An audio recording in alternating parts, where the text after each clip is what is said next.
Magandang araw! Ang ating video ngayon ay isang tutorial kung paano magkaroon ng ating webcam feed sa Zoom ng scrolling text or pictures. Para magawa ito, kailangan natin mag-download ng dalawang software. Ito ay ang OBS or Open Broadcast Software at ang OBS Virtual Camera. Ang mga link sa mga libreng software na ito ay nasa video description. Matapos nating ma-download at mai-install ang dalawang ito, ganito ang makikita natin kapag binuksan natin ang program. Para magamit natin ang Virtual Cam, pumunta tayo sa Tools, Virtual Cam, and then click Start. You can also tick the Auto Start option if you want it to start every time OBS is open.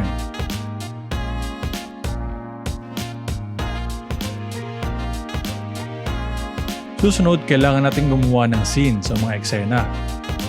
Maaari natin itong gawa ng custom name para madali natin itong matandaan.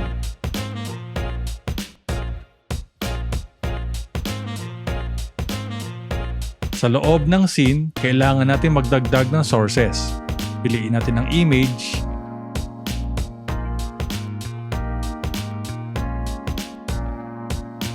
maaari ulit natin siyang lagyan ng custom name,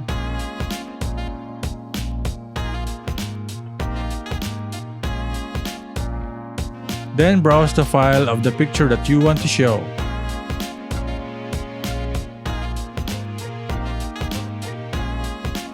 We can resize the picture and position it anywhere on our screen or canvas.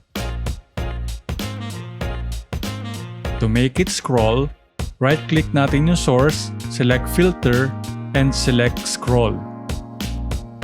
May slider sa filter na ito to toggle horizontal or vertical scroll speed.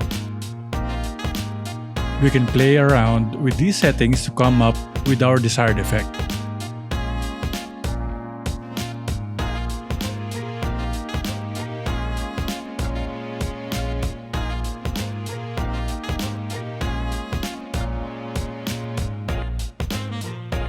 Next, magdadagdag naman tayo ng text. So mag-add ulit tayo ng source inside our scene. Select text. Dito we can select fonts, font styles, and font sizes.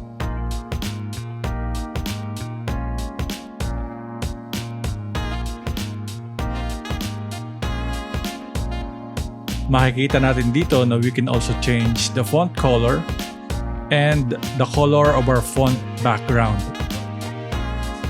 Finally, i-type natin yung text natin.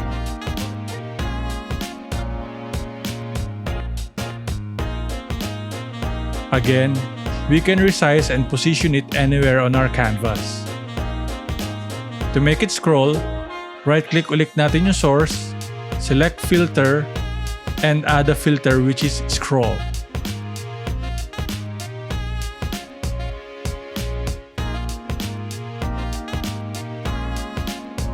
Finally, i-add natin yung webcam source natin by selecting Video Capture Device sa Sources.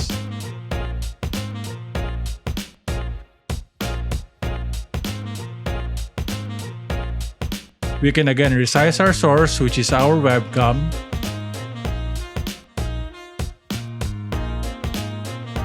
or hold Alt tapos left mouse button while dragging to crop the source or our webcam.